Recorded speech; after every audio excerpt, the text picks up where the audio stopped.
Thanks for tuning in for Cincinnati Edition. I'm Mark Purcell, and this is 91.7 WVXU and 88.5 WMUB. June is National Photography Month, an effort to get the nation more involved in photography and to explore new ways to capture and keep life's most important moments. And I have a fellow in the studio with me this morning who's doing just that and has an exhibit going on right now at the Taft Museum. Matthew Albritton is the photographer and I guess you could say the artist for the exhibit at the Taft called Ohio to the White House. It's on view through the end of July. Good morning, Matthew. Good morning, Mark. Thanks. Well, to begin with, you in this Ohio to the White House, in your photographs, you are looking at Ohio presidents, both birthplaces and boyhood homes. But this is only a slice of a larger project? That is correct. So I'm going to photograph all 43 birthplaces of the presidents, United States presidents. A lot of people think, well, there's 44. There's actually 43 because Cleveland was the only president to be elected 2 non-consecutive terms. He was elected and then defeated and then elected again. So there's actually 43 birth sites. And the project all started with Ulysses S. Grant. I was driving on a little small road in Ohio, and I passed by this marker, and it's I turn around, and it's the birthplace of Ulysses S. Grant. Who knew? Yes. And so I stopped, and I checked out the house. It's a humble little 3-room house. It's the original house on the original spot.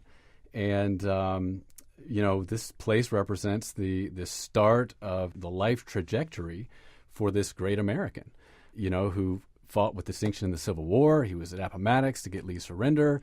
After his presidency, he was the most famous man in the world.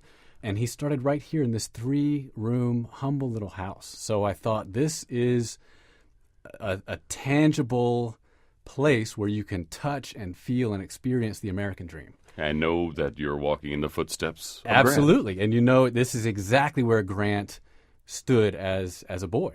And that's what sort of started this whole project, to discover the beginnings of all of these great Americans.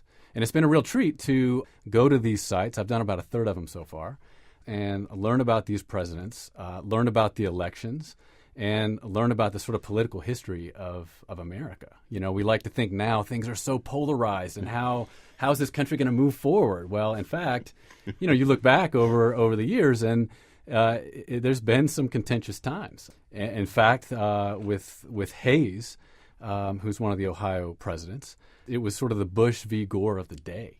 Mm-hmm. Hayes and his opponent, the New York Governor Tilden, Hayes won the popular vote, and there was some electoral college issues, and there wasn't a nominee for about 2 months, and it got decided by an appointed committee in sort of almost the same way that Bush v. Gore did. So, these contentious times have always been with us.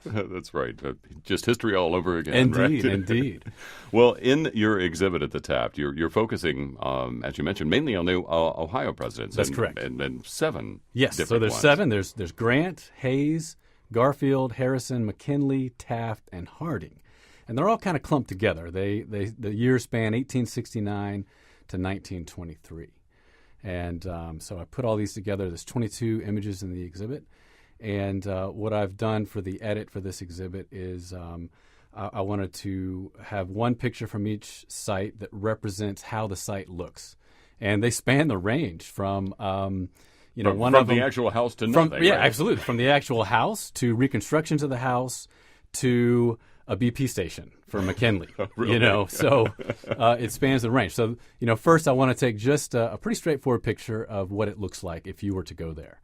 And then I want to dig a little deeper and find a nice detail shot, some texture, some weathered hearth bricks or wood that sort of reaches back through the years and is a sort of a tangible link to the past.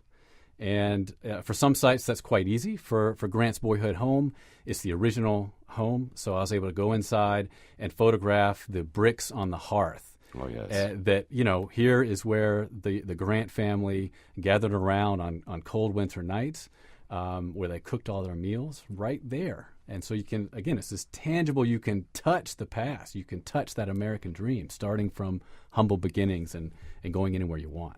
You talk about doing the site, but for the most part, these are not how did I see it described? Postcard pictures No, of these birthplaces. I or boyhood want to homes. do something a little more, not just a just a straightforward picture picture of the house. So, Right. again, I want to find these little details that will bring you back over the years and express something genuine about that place that I felt or experienced, and hopefully convey that to the viewer. And it gets a little difficult with some of these other houses, and with just the nature of the project. It's a real challenge, a fun challenge as a photographer. I don't know what I'm going to get when I show up. So I showed up to the McKinley site, and it's a reconstructed house, and there was a semi parked right in front. So, the light's beautiful, a good time of day. I had scheduled about a half hour to be there before I had to move on to the next site. I only had so much time. So what am I going to do with this semi? You've got to dig deep as a photographer and get creative real quick. Luckily the semi moved, and I got a nice silhouette of the house. Or you could Photoshop it out. No, or Photoshop it. You had to do some, you have to be a heck of a Photoshopper. Well, I found it interesting that many of these are marked digital capture. Can you explain what Yes. digital capture Well, is? photography since the beginning has been a medium of technological change, from the daguerreotype in the beginning on copper plates that were polished with silver, to wet plates that the Civil War guys used, onto film that George Eastman of Kodak fame invented. And the latest iteration now is digital. So I don't shoot any film anymore, at least not for this project. So they're all captured in zeros and ones, right? So they're digital captures. But then there's still a lot of craft involved in editing those digital captures as you would edit the film in the darkroom. Exactly. But now it's done on the computer. There's still a lot of craft, and I work very hard on my output so that the prints are visually engaging and really invite the viewer in. But yeah, that's the age that we're in. So they're digital capture, digital print. Yeah, I talked to one photographer who said you don't just take a picture, you make a photograph. Absolutely. And there's a the craft big in it. difference, Yes. right? So I imagine most of us with our digital cameras are just taking pictures.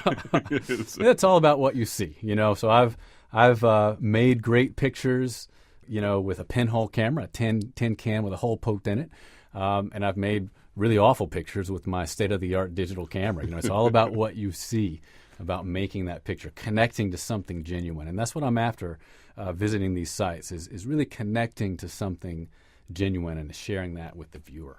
So you're doing all 43 of the presidents, and that is going to become a book. That's correct. Right. So actually an old high school buddy of mine who's now an English professor, he has agreed to write the text for the book. So we're both visiting all of these sites, and hopefully sometime in the near future, we'll get them all done and put the book together. I've done about a third of them now.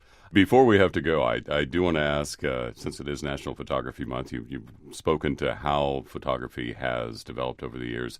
Where do you, as a photographer, come down on the digital versus film debate? Because there's a lot of sometimes contentiousness when it comes to, people, digital is like throwaway photography. Right. You have a negative, you keep it for a while. And, that's compounded by the fact that these days, the majority of pictures are not taken with a camera.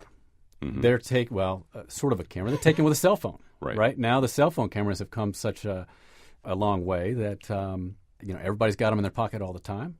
And you just snap, and most of those pictures just end up either on a file on the computer or on Facebook or whatever.